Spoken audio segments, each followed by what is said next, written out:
যেদিন ছাত্র প্রতিনিধিরা সরকারে যোগদান করলো, আমি তখনও দেশে প্রত্যাবর্তন আসতে পারিনি। আজকে আপনাদের সাথে শেয়ার করি, সেদিন আমি বুঝে গেলাম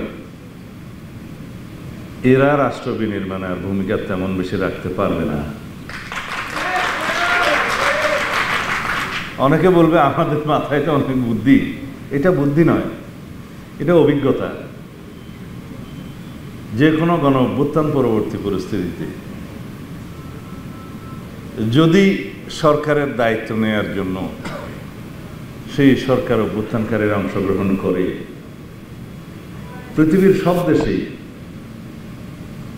সেই অবস্থাটা এরকম। অ্যান্টি ইনকামবেন্সি পৃথিবীর সব দেশে থাকে, আছে, বাংলাদেশে একটু বেশিই আছে।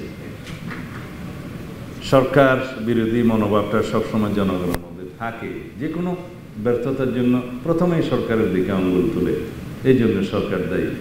দায়ী কি দায়ী না সেটা পরে বিবেচ্য, কিন্তু সবাই বলবে সরকার দায়ী, যেহেতু দায়িত্বে সরকার। এই সরকারের দায়িত্বে আসাটা আমার মনে হয় সেটা তাদের সঠিক বিবেচনার সিদ্ধান্ত হয়নি। তাহলে আজকে প্রেসার গ্রুপ হিসাবে, জাতিকে নির্দেশক হিসাবে একটা ভূমিকা তাদের থাকতে পারত, যেটা প্রশ্নবিদ্ধ হয়েছে। এখনো তারা ছাত্র প্রতিনিধি হিসেবে যারা সরকারে বসে আছে, প্রতিদিনই তাদেরকে লায়াবিলিটি কাঁধে নিতে হচ্ছে, হবে। যাই হোক, ওদেরকে আমি সরে আসার জন্য আহ্বান নিজেরা জানালে তো হবে না, তাগিদটা নিজেদেরকে নিতে হবে। আর আমাদের কিছু কিছু ইতিহাস আছে পার্লামেন্টে। সেই পার্লামেন্টে অনেক সময় আমরা বলতে শুনেছি, যদিও ওই পার্লামেন্টগুলোকে আমরা স্বীকৃতি দেই না, কিন্তু কিছু বচন, কিছু কাহাওয়াত এখনো রয়ে গেছে। একজন নেত্রী বলছিলেন আর কি, নামটা নেব কিনা, রোশনের সাথে বলছিলেন, মাননীয় স্পিকার আপনিই বলে দেন আমি সরকারি দল না বিরোধী দল। এইরকম কোনো চর্চা যেন আমরা ভবিষ্যতে না দেখি।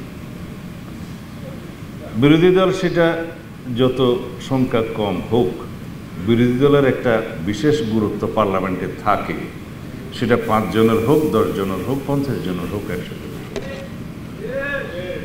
বিরোধী দল বিরোধী দল।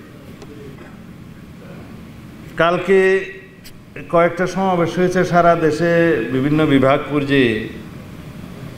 এটা পত্রিকায় আজকে হেডলাইন দেখলাম, কোথাও বলছে বাংলাদেশ জামাত ইসলামী সরকার গঠন করবে, বিএনপি বিরোধী দলে যাবে। তো ভাই সব আপনারা কি নির্ধারণ করে দিয়েছেন বিএনপি বিরোধী দলে যাবে নাকি জনগণ করবে? কিন্তু আমার জবাবটা এখানে সেরকম না। আমার জবাব হলো, আপনারা যখন এত বেশি কনফিডেন্ট হলেন, আত্মবিশ্বাসী হলেন যে সরকারি দল হবেন, তাহলে নির্বাচন না আসেন না কেন? আজকে এই বাহানা, কালকে এই বাহানা, পরশু এই বাহানা দিয়ে নির্বাচনকে বাধাগ্রস্ত করতে চাচ্ছেন কেন? উদ্দেশ্য কি সেটা তো আমরা জানি, আরো একটু কিছুদিন পরে বলবো। কাদেরকে নিয়ে আপনারা আন্দোলন করছেন এখন যুগপথের সঙ্গে, সেটা জনগণ দেখছে।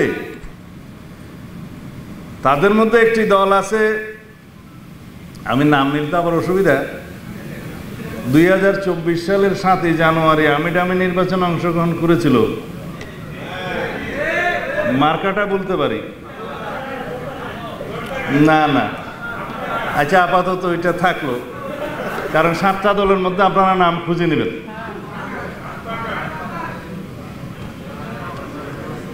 তারা যদি যুগপথের সঙ্গে হলে নিষ্পাপ হয়, তাহলে বাকি যারা 28টা দল দামি দামি নির্বাচনে আওয়ামী লীগের সঙ্গে হয়েছিল, তারা কি মহাপাপী?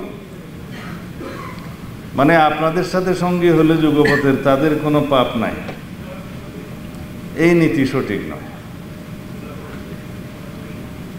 আর আপনারা কি বাতাসের কথা বললেন, তো যারা 2024 সালের নির্বাচনে তারা অংশগ্রহণ করার সুযোগ হয় নাই, কিন্তু তার আগের সব নির্বাচনে যারা হাত পাকা দিয়ে বাতাস করেছে তারাও সঙ্গী। তাদের সম্পর্কে আমি বললাম বলে আমার উপর মহা আক্রমণ। কিন্তু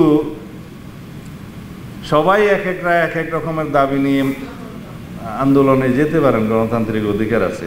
তা আমরা বলছিলাম যে বিষয়গুলো এখনো আলোচনার টেবিলে নিষ্পত্তি হওয়ার অপেক্ষায়, সেই জন্য অতিরিক্ত চাপ প্রয়োগ করার জন্য কি আপনারা রাস্তায় গেলেন? তো সেই চাপকে আবার বাতাসশূন্য করার জন্য আমাদেরকেও তো যেতে হবে রাস্তায় আন্দোলনে। সেটাকে আমরা এখন চাই, কারণ আমরা আলোচনার টেবিলে নিষ্পত্তি চাই। কারণ বাংলাদেশের গণতান্ত্রিক সংস্কৃতিতে অনেক পরিবর্তন হয়েছে। আমরা চর্চার মধ্য দিয়ে আছি রাজনৈতিক সংস্কৃতির, সেই চর্চা করতে করতে আমরা ঐক্যবদ্ধ থাকবো জাতীয় ইস্যুতে, দেশের স্বার্থে ইস্যুতে, স্বাধীনতা, সার্বভৌমত্ব, গণতন্ত্রের ইস্যুতে, যে কোনো জাতীয় বিষয়ে আমরা ঐক্যবদ্ধ থাকবো। কিন্তু গণতান্ত্রিক চর্চায় আমাদের মধ্যে বাহাস হবে, মতভিন্নতা হবে, বহুমত পোষণ করব, কিন্তু সেটার নিষ্পত্তি হবে আলোচনার টেবিলে।